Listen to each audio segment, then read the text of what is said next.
An airborne operation is a joint undertaking which employs transport aircraft to convey a combat force into an objective area where they are airdropped or air-landed on or near their objective. Airborne operations are characterized by close and continuous joint cooperation, planning, and coordination, including the exchange of liaison officers at various levels of command. A sound and simple plan is used, which will retain its structure irrespective of the difficulties involved. The establishment of a joint task force is essential for the planning and conduct of airborne operations.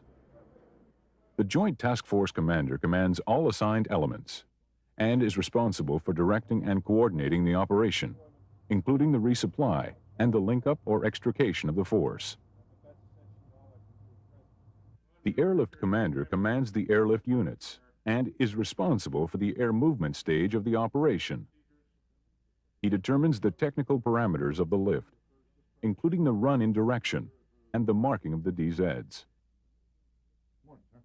The Airborne Force Commander carries out the mission and is responsible for the detailed planning and conduct of all activities relating to the airborne force, including the selection of the main assault and alternate DZs.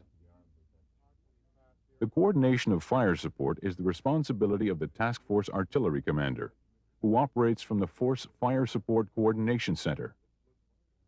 Fire support mainly involves in-range corps and division artillery.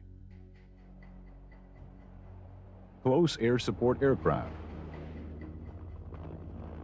attack helicopters, and the Airborne Force's organic artillery and mortars. The fire plan is based on a timed program, with support provided from outside elements until the force's artillery and mortars are operational and the objective area has been seized. Control of fire is initially exercised directly by the pathfinders, fire controllers, and forward observation officers of the airborne force. After landing, the control of fire is exercised through the FSCC. Airspace control is effected through the appropriate theater agencies, which provide air corridors to the objective area and control zones covering the departure airfield and the objective airhead.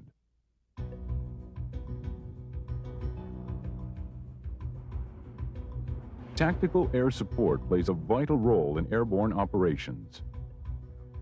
It encompasses photo reconnaissance missions, which provide air photos of the objective area, including the DZ and the enemy positions.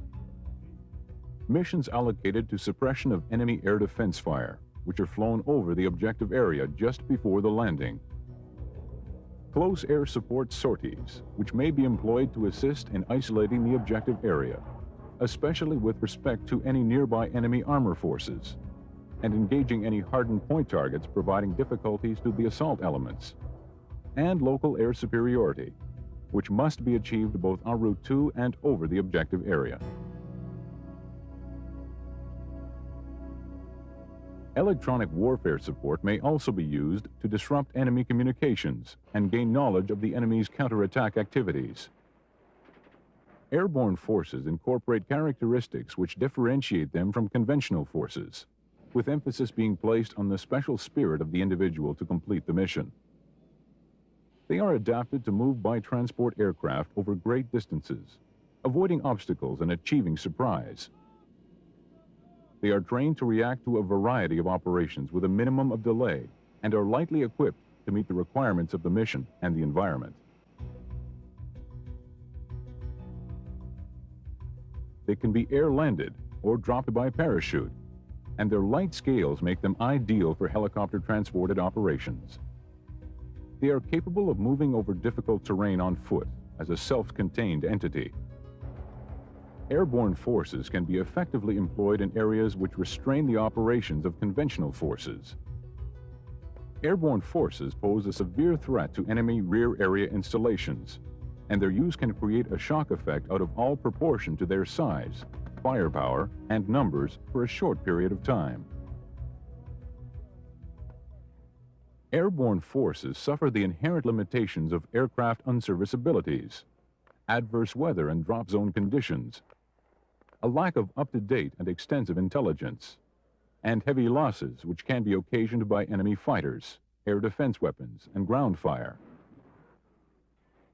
Airborne forces are vulnerable to counterattack by enemy mechanized elements and will quickly feel the effects of any disruption in resupply operations. In addition, a delay in link-up, relief, or extrication will place the force at hazard. Thorough briefings also assist individuals to attain their objectives should they become dispersed or separated, with every paratrooper being prepared to carry on with his portion of the mission.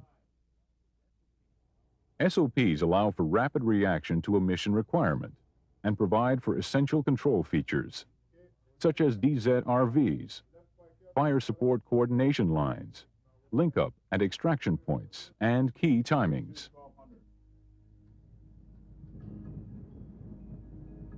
Communications are a particular concern in an airborne operation. It should be assumed that the enemy will attempt to disrupt the main links, and that key radios may not arrive or might be damaged during the drop. Minimum numbers of vehicle-mounted radios will be available, and reliance will have to be placed on man-pack equipments and flare signals to help in communicating with the aircraft. The higher-level radio communications requirements include the Task Force Command Net, linking the Airborne Force Headquarters to the JTF HQ, the Force Administrative Net, to deal with resupply matters and aircraft movements, and the Force Fire Control Net, to coordinate all fire support requirements. In addition, at the airhead there would be various ground-to-air nets for control of arriving transport aircraft and close air support sorties, and internal command, fire support, and administrative nets to handle the needs of the landed force. 8, this is 0, acknowledge my last, over. The three major locations in an airborne operation involve the garrison location, the mounting base, and the objective area. The garrison location is the home base of the airborne force, encompassing its barracks, command and training facilities.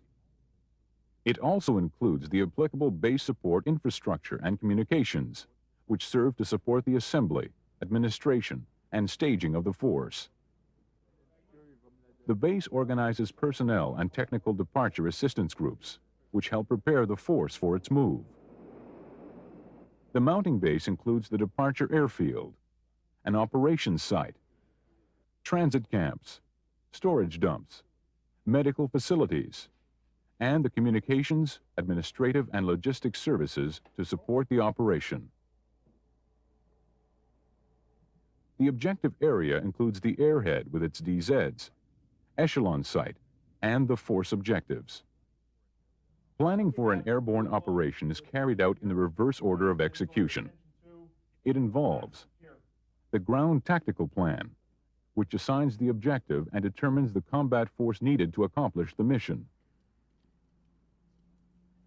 The landing plan, which details the sequential delivery and assembly on the ground of the different components of the force and its equipment.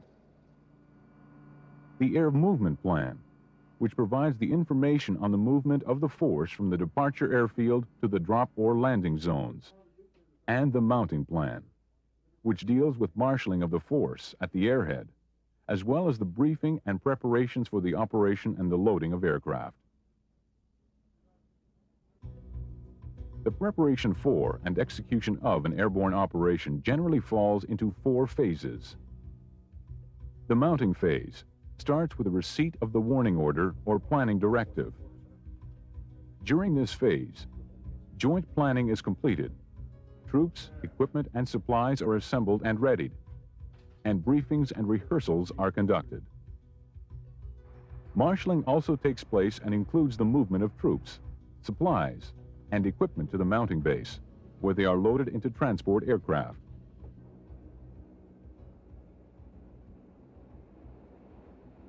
The air movement phase begins with the takeoff of the tactical transport aircraft from the departure airfield and involves a stream of aircraft carrying the assault, reserve, and support groups.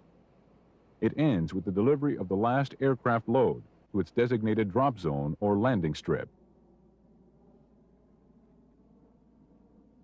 This phase also includes the insertion of pathfinders, which are normally employed in advance of the assault force.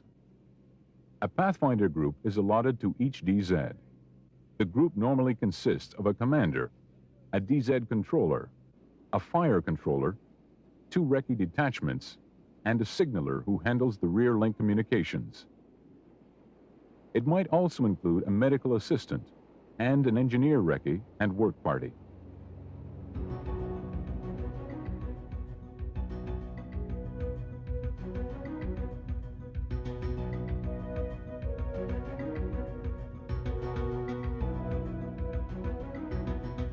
Initially, the tasks of the pathfinders are to infiltrate the perimeter of the objective area, recce assigned locations, and to confirm the suitability of the DZs. During the para-assault, they call in airstrikes and in-range artillery fire, assist with the control of the DZs, and provide security until the force can concentrate on the ground. If they cannot be inserted until just before the assault, their scope is limited to DZ control and the direction of any available fire support. The landing phase begins with a drop of the force on the DZ and extends through the securing and consolidation of the airhead. It also includes any elements which are air-landed on a protected LZ. The ground tactical phase covers the employment of the force once it is on the ground and the subsequent land battle.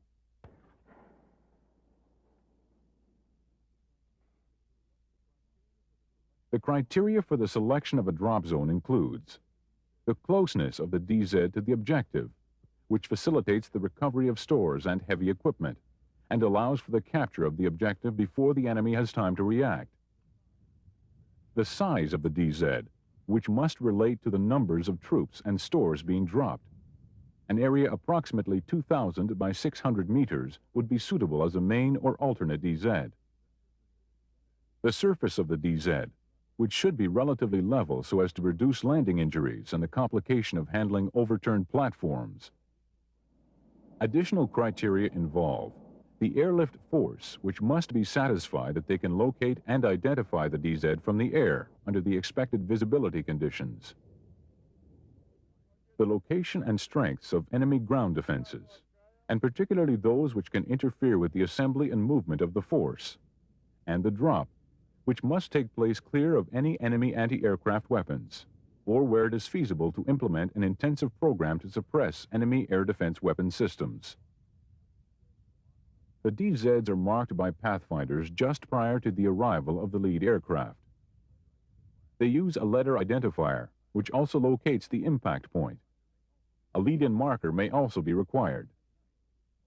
At night, these markings consist of colored lights or flares, and electronic aids assist in conditions of poor visibility.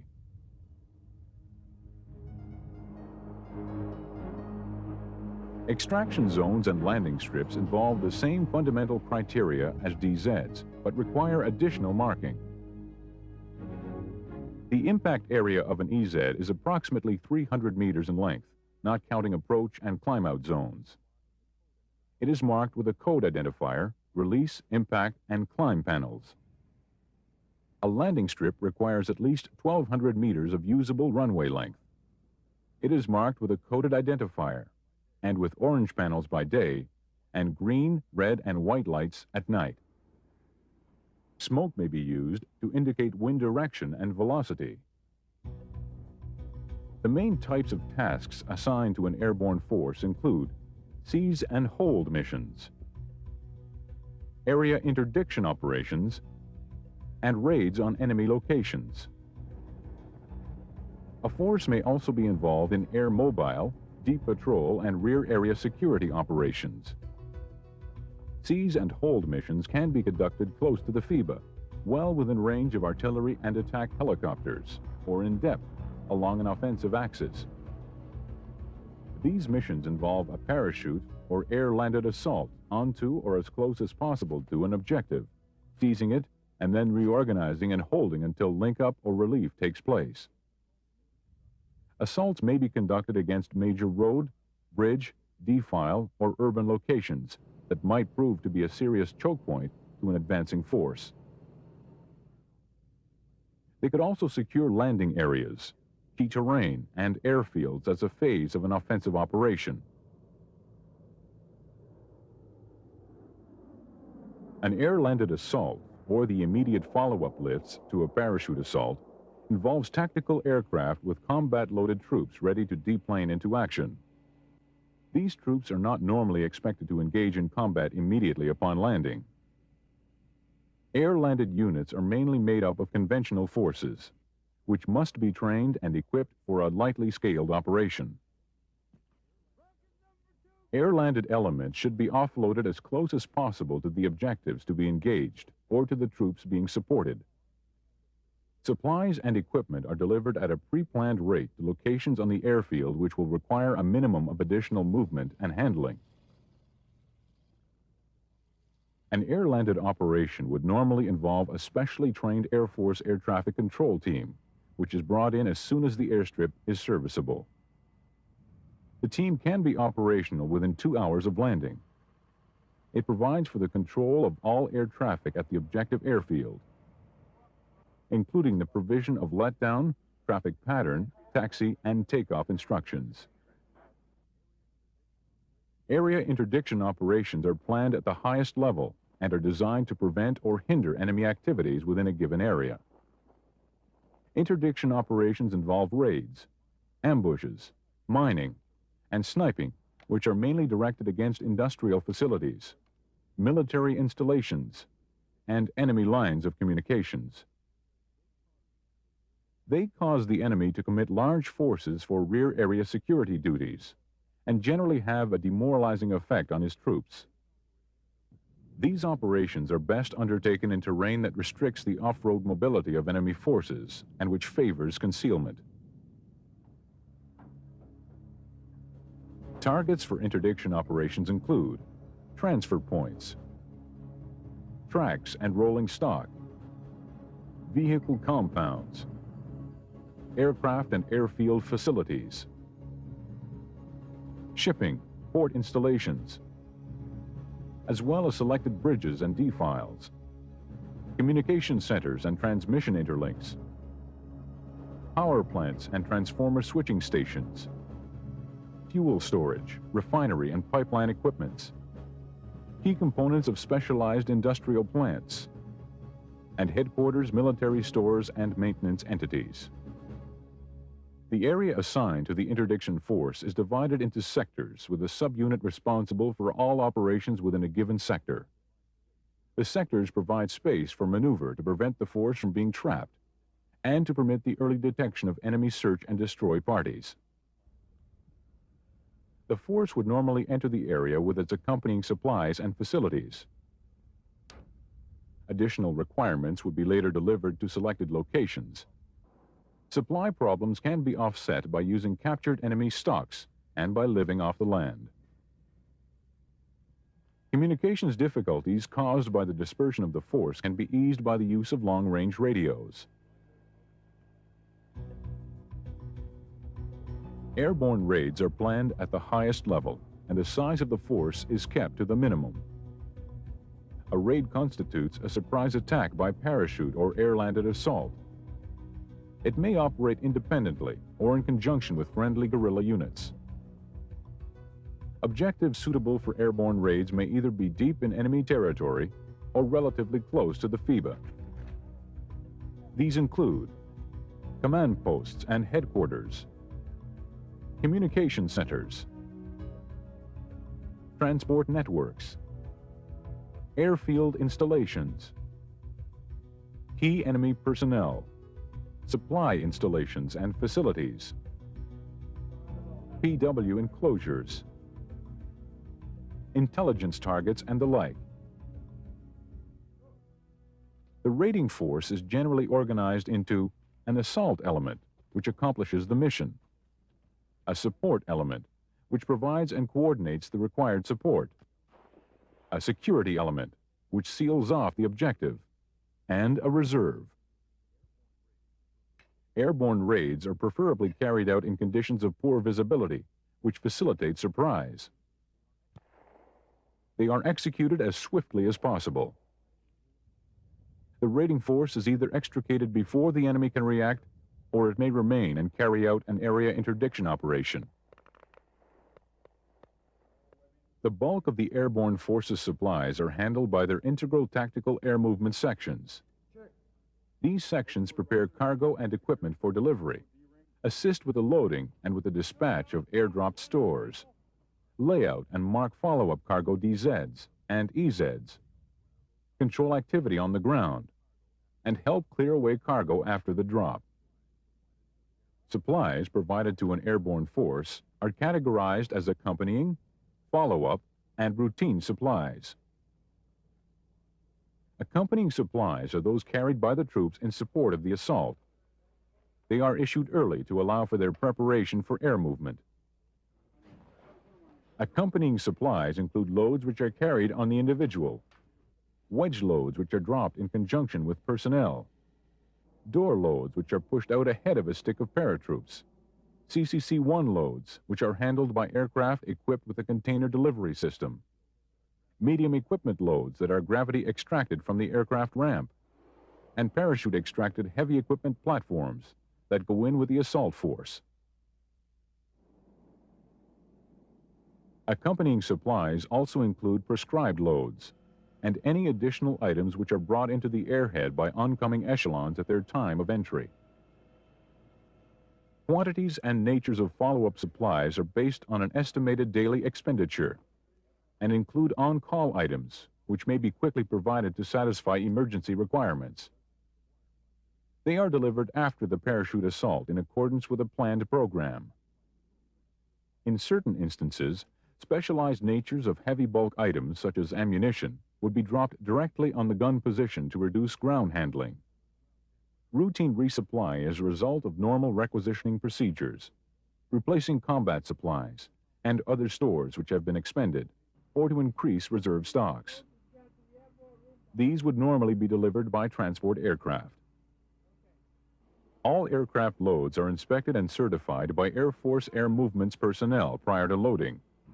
MAMS crews then move the loads to the aircraft, maneuver them aboard, and hook them up in accordance with the load table requirement.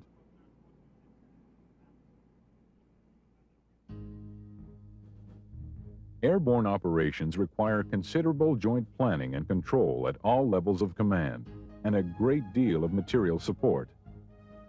They are naturally risky and susceptible to the whims of weather, aircraft unserviceability, and to destruction by undetected enemy armored forces and air defense weapons.